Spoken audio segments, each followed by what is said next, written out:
and 1590 AM, Carthage.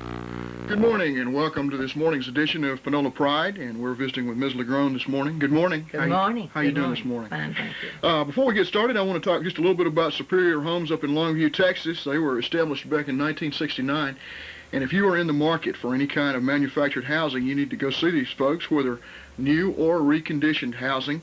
They specialize in Skyline, Spirit, and Schultz manufactured housing. Excuse me, they're on what we used to call Old Highway 80 West, 1225 West Marshall, up in Longview, Texas.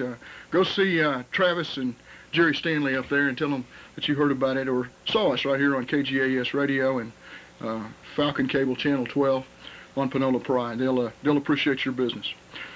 Well, good morning. How are you doing this morning? Doing fine, thank you. Well, this morning we're going to talk about some things that as they were several years ago. Yes, 75 years ago in country homes of this county. Do you want me to do these announcements first? Yes, or do we... I wish you would, please. Okay. We just have a couple of announcements. Many new research books have arrived at our genealogical library, and we invite you to come by and see them. And let's talk a little bit about Weldon Soap. He's been leading the way, as it were, in the work at the old city offices. And he could stand some more volunteers. Yes. And but he's doing an outstanding job, and we wanted to recognize him this morning. Panola County History reprint is due late this month, and it's if you haven't gotten your order in, we urge you to do that if you'd like one of those. Okay. So that covers our announcements this morning. All right. Local country homesteads 75 years ago. Yeah. Let's start first. What got you onto this one? All right. I thought people might be interested in how I pick out of all the files that I have accumulated, how I pick something to talk about, because Jerry leaves it strictly up to me. And he's always amazed at what I come up with, but I tell him that something has happened in the week past to kick off my thinking in some direction. Right. It may be a personal experience. It may be some special date that kicks off a memory. But something drives me to choose the subjects. I really don't do them myself. They just come. Right. And they ask to be talked about. I mean, they ask me, this is it today, or this is it this week. So I really am sort of guided in what I choose. And I hope that the choices are not all bad. I'm calling this morning on our older listeners because I'm going to ask you to do something before we're through. And I'm going to tell you why I'm asking you to do it. I've explained to Jerry, and I'll explain to you, that I'm a firm believer that there are inspirations that come to you if you're in a frame of mind to accept them. And so I think this has come to me this week. You know that this series of programs developed by accident. I came one Thursday as a guest. Over 3 years ago, and it's been every Thursday since. Not that I do such a marvelous thing, but some powers that be want it to happen. And here, a few weeks ago, I started telling Jerry, now I have to have a vacation. I haven't had one in 3 years. Right. And all these things that need to be done are getting to me, and I need to get away for a few days. And he said, any time. I said, well, I just need to take a little time out. And he said, just let me know, and I'll follow you with the camera and get your program set up ahead. Well, that was not what I... That's not the idea. That's not the idea at all. However, he did say that many of these latter ones, at first we didn't start getting it on tape, but many of these later ones are on tape, and in a bind he could pull some of those. So we may come to that because truly, as you get older, you do need some relaxation, and I haven't had any for a while. At any rate, the thing that kicked me off this week, I received a letter and a packet of pictures from my niece who lives in California, and she and her sisters had been here 2 or 3 weeks ago for a family reunion. And these girls were my brother's daughters, and they had grown up in El Paso, Texas, and had never been accustomed to the Panola County area except through the voice and memory of their father. My brother, their father, has been dead now nearly 20 years, and it's just as clear to them what he experienced as a child, because he was a great storyteller, and he never forgot. He was the mischievous one in our family, always in and out of trouble, but it was always funny when it's over, even though somebody might have been hurt in the process. So he was the storyteller, and he told stories to them about Beckville, about Brooks Community, Old Buckner Creek and the swimming hole, all these things that he experienced as a boy. He told it to them as they grew up. So they wanted, while they were here in East Texas, to make a tour of the places they'd heard their dad talk about. Well, because it was a family reunion and we were hosts, Counselor and I, and her family, for the family, I couldn't leave the others and go with them on this tour because the others were not that help about it. So I took a county map and drew on the roads where for them to go to find the places. They named the places they wanted to see. Right. And so I marked the roads for them to go. And they wanted to go to Beckville. Their daddy had talked so much about Beckville. Beckville was a pretty big little shop, pretty good little shopping center back in the early part of this century. And that was about as far as we went to shop much. Now and then we came to Carthage, but mostly to Beckville because cars were not available, you see, in our early days. And, of course, radio and television was not available. It's a different age. And so the kind of life we lived is gone now. But our children need to know about it. And so they were eager enough to know that the three girls and their husbands and two of them's children went on this tour themselves and hunted their own way after I'd told them. Well, they wanted to walk across our old farm, our old home place that's long ago been sold, and it now belongs to a young Mr. Pelham. I call him young. He was one of my students years ago. But he and his wife have built a beautiful home on that hillside where our old dog trot house used to be. And a lot of changes have come, but they wanted to see it in the eyes of their daddy. Right. And so I told them just which road to go and how far it would be to it and so on. Well, the Pelhams, of course, were old family friends, the families were, and they just took them under their wing and showed them all around the place and told them how to find everything else they wanted to find around in the community. And they just had the best time. And they took pictures of all of it. And these pictures made me sorry, very sorry, that I had not been free to go with them, because I could have told them what was here when their daddy was talking about it. That's not here now. But they took pictures here. These won't show on the camera, but here's Beckville. They took pictures of, and he talked about the Beckville Bank, and this is the old remains of the Beckville Bank, the drugstore, Barney's Drugstore, or Barnett, I think they called it, and it's there. And then they took a picture like this. Now this is the six of them, and they're pointing to the ground. And she explained that she wrote on the back of it what they were pointing to, because when she had these developed, the developer says, what in the world is there that everybody's pointing to? Had several different places that there's nothing but ground there. This is grassed over. This is where our old well was. And it's already filled totally up, you see. And we drew water out of that well, and that was one of the big things. And the milk was kept cool in the well, and this was the refrigerator as well as the water source. Here's another one that they're pointing to the ground, and there's nothing there except there's some strips lying on the ground. But this is where the roots of the old hickory tree are, and the hickory tree had a story to tell. Right. But the tree is gone now, so this is why I'm sorry that I was not able to show them. This is where two of the sisters are holding brick from our old fireplace, and the Pelhams gave them these old bricks. Now here is a scene of the farm itself, looking down across the pasture.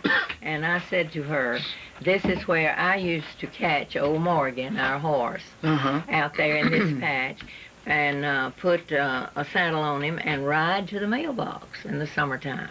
Well, this is something new to them. They didn't know about it.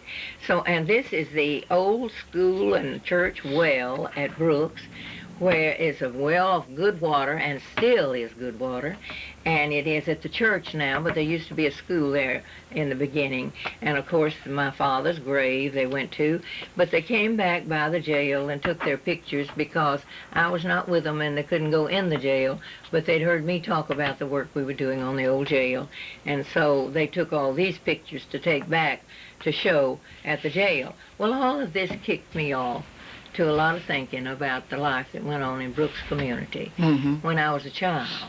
And so I said, every family has a story to tell. That's right. Now, every family ought to be telling that story. What was life like? And your children won't know if you don't tell them. And that's the challenge I give to the older people. I talked to Dr. Holland a good deal about this sort of thing when he was with us and working, and he was at work writing down memories, carrying a little coil spring notebook, and when he had an hour free, he was writing something he remembered from childhood for his kids. I haven't seen what he wrote, but it was valuable, whatever. This little book I brought along to show older people what you can do. This is the story of my family, and I called it We Are Seven. This is an outgrowth of visiting with my sisters and brothers. I don't know what led me to do it. Something did. Visited with them with a tape recorder, and we talked about the stories, our favorite stories of childhood. And I said, someday I'll put those into a book, and we'll all have them then to enjoy. Well, the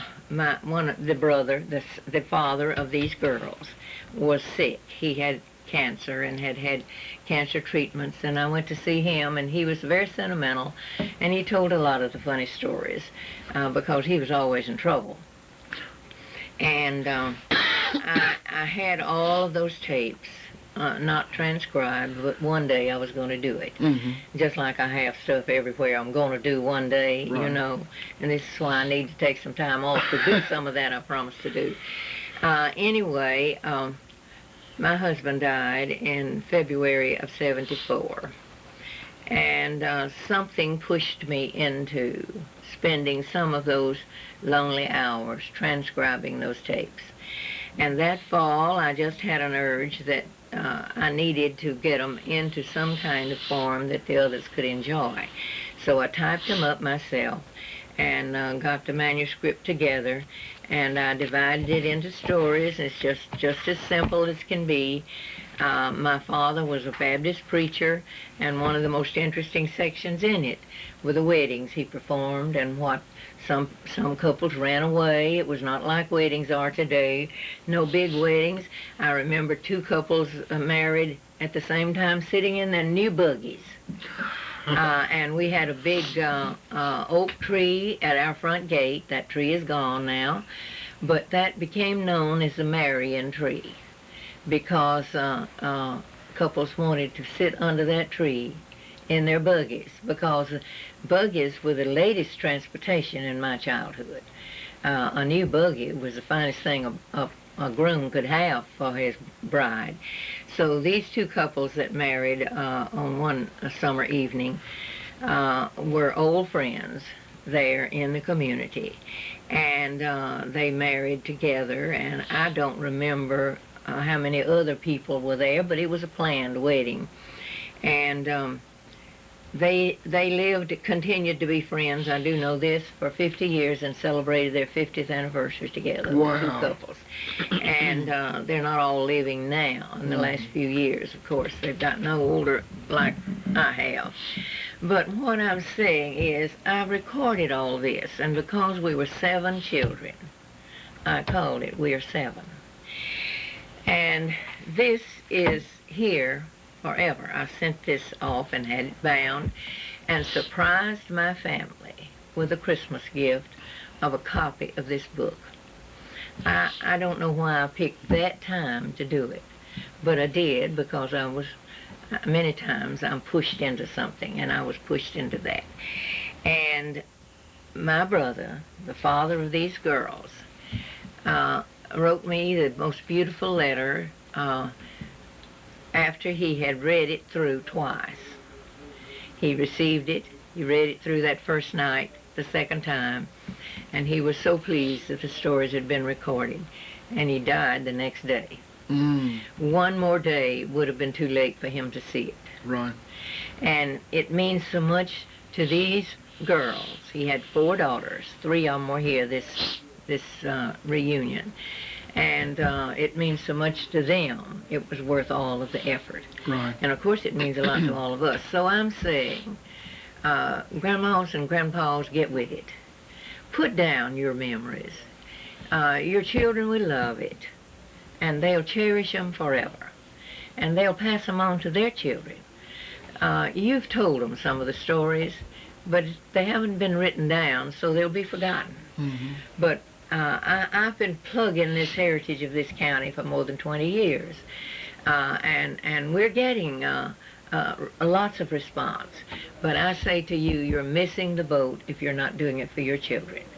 And I hope that you'll just write like you were writing letters to them. Any way you want to do it. So you put it down. Get it on paper. And somebody will help you then get it into a form so it will last. We were talking earlier about some people now are starting to think about Christmas gifts. And what better Christmas gift This could you was give my someone? Christmas gift that Christmas to my living descendants, my brothers and sisters that were living, and their children for the ones that were not living. And family things ought to be passed down. I was so pleased that we've had this week the story of the Brazil delegation brought to us to be copied by the Elizabeth Brazel's daughters. They want the scrapbook, but they let me copy every bit of it to put in the library. This is the kind of thing we need. We need the families recorded so that they'll be there for time immemorial. We have signed, of course, a lease to take care of that thing for 99 years. And as I've said before, one of the commissioners at the city said Little Belle will be here to sign an extension. She'll be here to sign an extension, and I said, you better believe I'll be here in spirit for sure, because I want this thing to go on. To give you an example of what these stories mean to your children, last week we had my two little great-granddaughters as a visit, 6 and 4. And they discovered an old scar on the back of my hand and asked questions about it. And I told them the story of that scar. That's a scar that was from a pig bite when I was a baby. And they giggled and giggled, a pig bite. And then I told them the story. They didn't know about a country wash place. My mother had me sitting in a box at 6 months old at the wash place, and she was washing. And the pig pen was down the hill, but the hog pen, but some young pigs crawled under the fence. They'll do that. And were all around, and they weren't bothering anything of importance in that back lot, and so nobody cared. And my mother had seated me in a little box nearby where she was, and had given me a piece of a biscuit to chew on to keep me quiet. And suddenly I screamed out, and she threw down her washing and ran to me and called and said, Johnny, the pig bit the baby's hand off. Well, Johnny is my father. He came running, and of course my hand was bleeding. And they told me the story. Of course, at 6 months old, I didn't remember it. And he had tried to get the breads, what he tried to get, and he caught my hand. But it was just his teeth that cut my hand. It didn't cut it off, but she thought it had. It was look bad. And my father was so excited, he from the pile of wood by the wash pot, he grabbed a stick of wood and took after that pig. When he caught it, he killed it. Oh my goodness! My goodness! They never told me what they did with the pig, but they got it out of the country anyway. In the meantime, my mother, of course, cleaned my hand up and bandaged it up with kerosene. Yeah. She told me that was a healing. Sure, thing. sure. And kerosene was always there. Stick a nail in your foot or something like that? Yes, anything. Kerosene was one of the medicines used. And of course it healed up. It wasn't all that bad, but it did leave a permanent scar. Right. And I'm sure that I'll tell that story many times. I never had told it to those kids. And their little eyes just perked up, and that's better than Cinderella. I've been It's a lot better. It's It's a lot better than television, and yes, it's, it is. and it's yes, real. it is, Yeah. and it's real. And these kinds of things help them to know what life was like. Sure, sure. And it's not like that now. And this is what kicked me off, is these girls are so hungry to know what their daddy lived, what made him the kind of man. He was a fine man. And what made him the kind of man he was. And he cried and told me on that last visit with him, a person that had had a great influence on his life was one of my lifetime friends, Hazel Kyle, who is deceased now.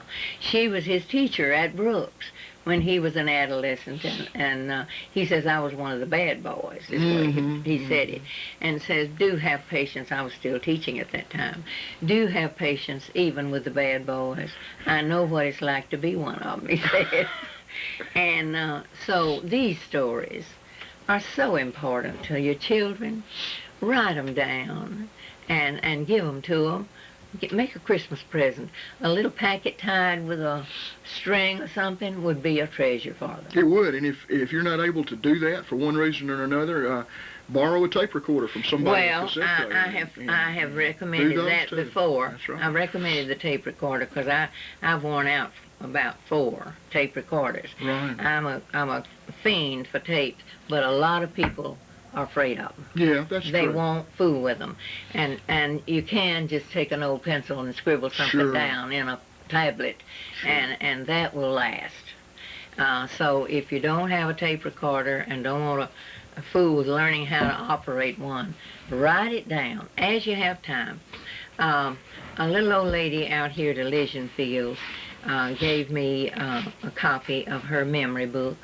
And she was, when she gave that to me, she was 99 years old, and that was about 5 years ago.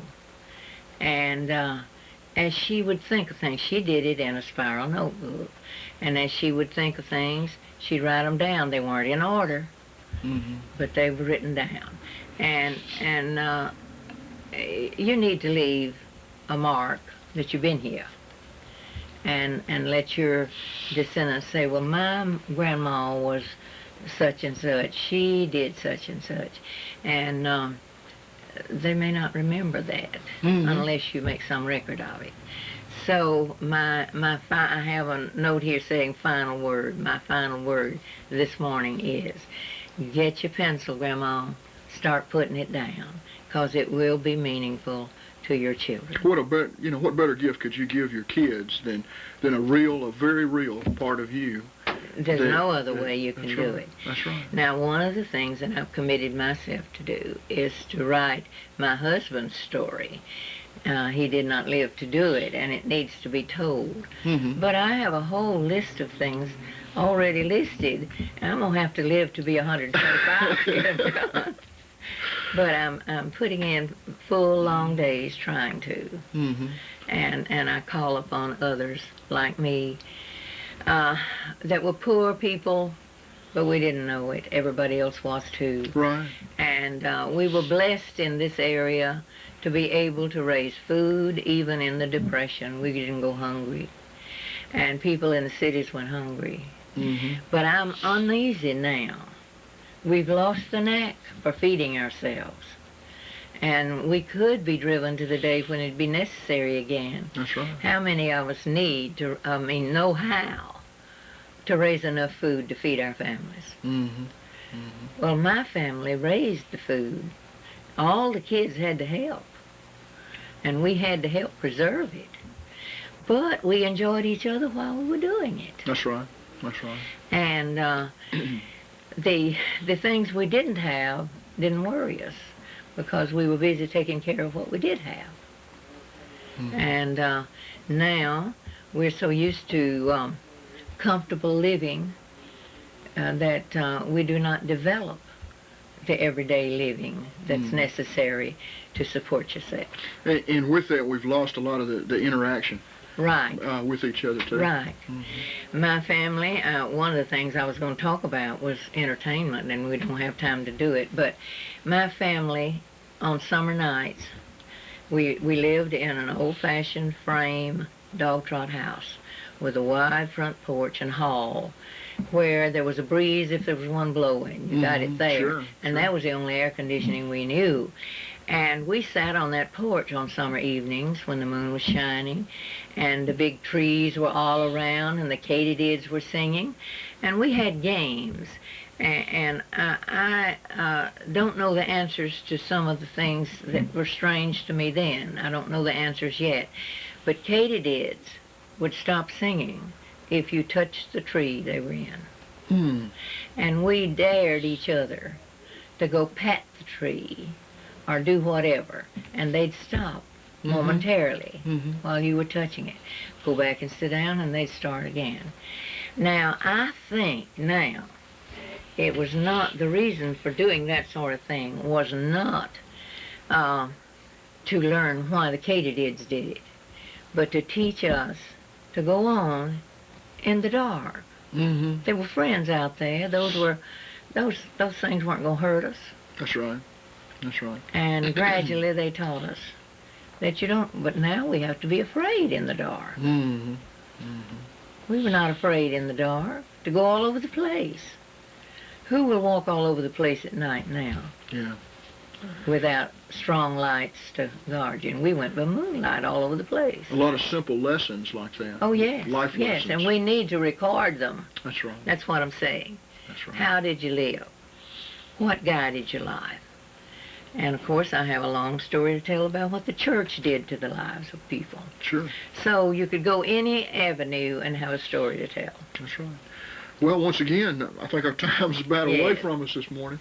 And I think I want to mention again, if once again, we've got some new research books at the Genealogical Library. Yes, we've ordered a bunch of come new see ones. them. They are memorial books that have been paid for as memorials for our friends.